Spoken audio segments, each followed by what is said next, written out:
You ever just look at a movie on your shelf and it takes you back to a time where you didn't have the crushing weight of responsibilities, adulthood, and the ever present fear of aging and dying? Yeah, me too.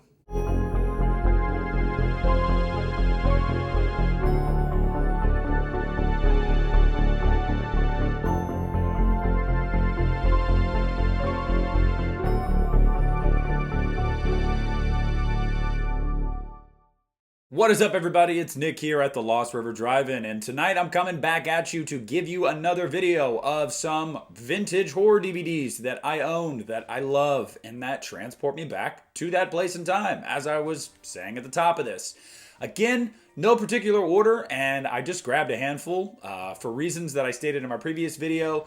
These are movies that I've owned for years, and there's a story behind them. Some of them are cool. Some of them are ones that are a little hard to find now, and some of these are just ones that hit me right in the feels and transport me back to that time when things were simpler. So let's start right off with 2005's Universal release of The Thing, John Carpenter's The Thing. Now, I know a lot of people that own this on DVD probably own this version. This is like the version that you would see at Walmart or whatever, 15 years ago when you're going to buy The Thing somewhere. That's when I bought this. I bought this probably mid-2000s, 2008, 2007, something like that, at Walmart. It was $5. And it was the first time I'd actually seen the movie. This was not long after I really got into my Halloween fandom, as you guys know. And so I was really, going through John Carpenter's repertoire and his oeuvre. And I wanted to see what this guy had. And I loved this movie. And this just kind of takes me back to that time. The first time I saw The Thing that I can remember, I don't know if I ever saw it on TV, but it was this DVD. And surprisingly, this DVD actually has a decent amount of special features, a commentary, a making of, some behind the scenes stuff. That's really cool. You really couldn't go wrong getting this edition back in 2005 when it came out.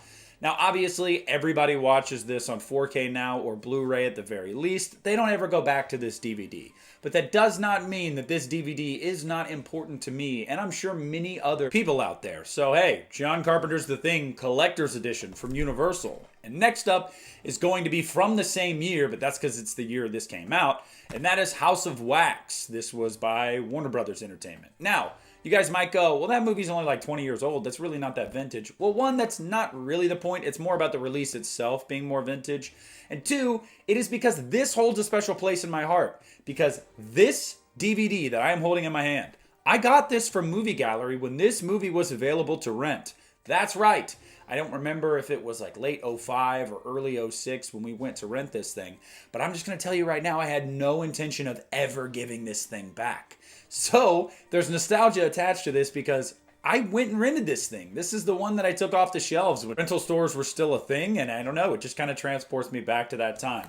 Also, this was a movie gallery that was within walking distance to my house when I was a teenager. So it's just, I don't know, I'm always going to miss that place and pine for that place. And this is just one of those memories from there.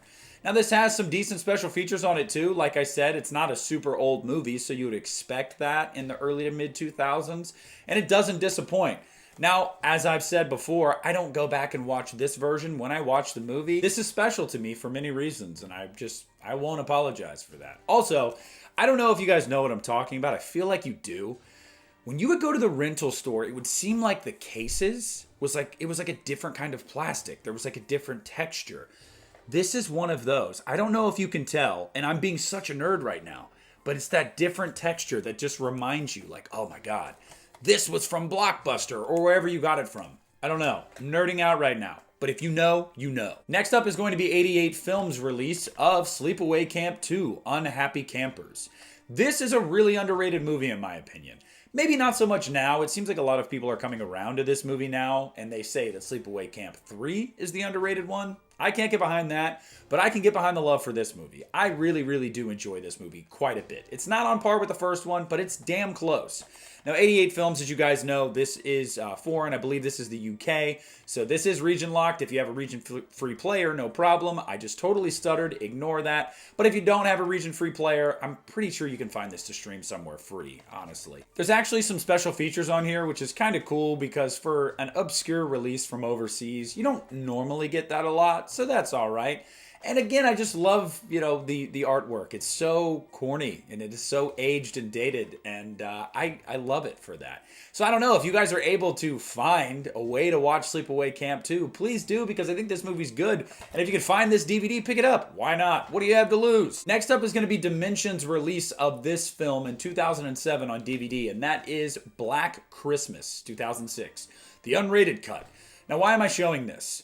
Because here in the States, unless you're like my friend Akeem, where you can just find a Blu-ray that's out of print for a couple bucks at like a buyback place. Damn you, I'm jealous. This is the version you're going to get. This is what you can buy. Funny enough, when I got this on Amazon years and years ago, it said it was the Blu-ray. I was like, oh, sick, no way. Of course, it's not the Blu-ray. But this is vintage because not only have I had this a really long time, but again, it just takes me back to that time. And it's also the only version of this movie that you can get in the States widely, easily, without paying $100 or more for. It's this DVD.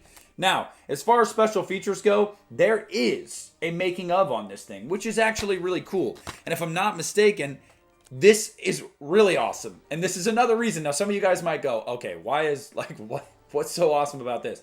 Hear me out. This is another reason why this is vintage. Look at that. Blockbuster exclusive. And then it just says Black Xmas. The damn disc has Blockbuster on it. Need I say any more as to why this is vintage to me? So Black Christmas, '06. I love the movie. I still want to find the Blu-ray. This is my plea to any of you out there. If you find the American Blu-ray of Black Christmas 2006, buy it. I will pay you for it. I will pay you to ship it. I am not giving up. Next up is one that is only 10 years old, but considering how many box sets we have got, and in different formats of this series since then, this has really become retro already. And that is the Saw Complete Collection DVD set. Now, obviously, this was before Jigsaw, Spiral, or Saw X, so it's just the first 7 Saw movies on here. I got this in 2014, I believe, when it came out, and I was so psyched. I could not wait. Oh, I've got all the Saw movies housed in one case with no disc art at all, and multiple movies on each disc, which are massive pet peeves of mine. But I was really happy to have all of these movies housed in one case. I thought that was really cool. Now, obviously, as you guys know, I have since gotten 2 more sets. First, the entire collection just on Blu-ray, and then the box set that included Spiral.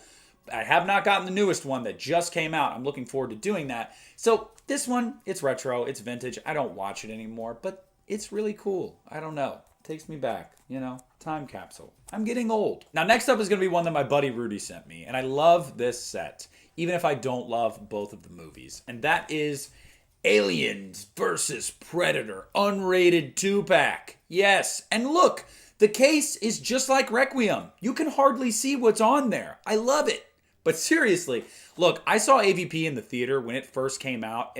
One of the earliest theater experiences that I can remember. And I was like 10. I freaking loved that movie. Growing up being a fan of the Alien franchise and of the Predator franchise, it was so cool to see the two get pitted against each other. And Requiem I was really excited about, and not a fan. Not a fan at all for a multitude of reasons. The Pred Alien's cool, the parts you can actually see it. But this is kind of just an outer case, and it slides out, and you've got each DVD, and they're both unrated, which is cool because the original AVP was definitely cut by the MPAA to make it PG-13 to try to get more people in the seats, and it worked. Requiem, although a hard R rating, you can't see shit, so what's the point? But this is a really cool little set. And again, I don't go back and watch these two in this format. If I ever watch these movies, Requiem I do not. But I love to have this. It hits me right here. Next up is going to be one released by MGM in the mid-2000s, and that is Pumpkinhead, the collector's edition. And let me just say, if you are a physical media connoisseur, you know that as soon as it says collector's edition off, across the top there, you already know, okay, this is older. This is not new, because they don't do that anymore. So already gives it that vintage look and feel. But this specifically means a lot to me because as a kid, I was called Pumpkinhead by my family because before I sprouted into being a 6'4" person, I was short with a big head that was not proportionate to my body whatsoever. So everybody called me Pumpkinhead in my family. And it was because of this movie. Now, I love this movie. I love how dated this DVD release is now, although there are some special features on here, so that's cool. Obviously, this is not the route you want to go if you're going to own Pumpkinhead on physical media. Get the Blu-ray. However, I like this. I like this. It's vintage to me. It means something to me. And I'm not going to apologize. Pumpkinhead is not going to apologize. And the last one I grabbed for today is one that I've shown in my Halloween collection videos. You know it was not going to be one of these videos without a Halloween movie. So that is 2000's Halloween 5: The Revenge of Michael Myers DVD release by none other than Anchor Bay. Now, again, this is not much different than the Divimax. Obviously, the Divimax, it's got that entire orange tint to it, and it's actually a little more superimposed on the image. This is much more like the classic poster, but with an alternate color scheme here. So that's kind of cool, but that's not the selling point for this edition of Halloween 5. If you own this, you already know. First of all, you do have the chapter insert, which you guys know I'm partial to those, but you slide this bad boy out, and it's got a whole write-up on Halloween 5 with photos. I've always thought that was really cool. There's simple little things like that to some of these releases that can make me buy them simply just for that. And Halloween 5 is no exception. I love this movie. I love this edition. And if you can find it, get it. I got it for a couple bucks on Amazon. It's cool. It's retro. It's vintage. So there's some more vintage DVD releases I have that mean a lot to me for many different reasons. Do you guys own some of these? Do you want to own them? And if you do, what are some memories that you have of some of these editions? Like when you see them on your shelves or when you see them in a video like mine, what does it bring about for you? Like, how do you feel? Please discuss everything down below in the comments section with me. Thank you so much for watching this video. Make sure to subscribe to my channel if you haven't already. It's right there. Hit the bell, hit the like button. Thank you all so much for watching. This is Nick at the Lost River Drive-In, and I am pulling out.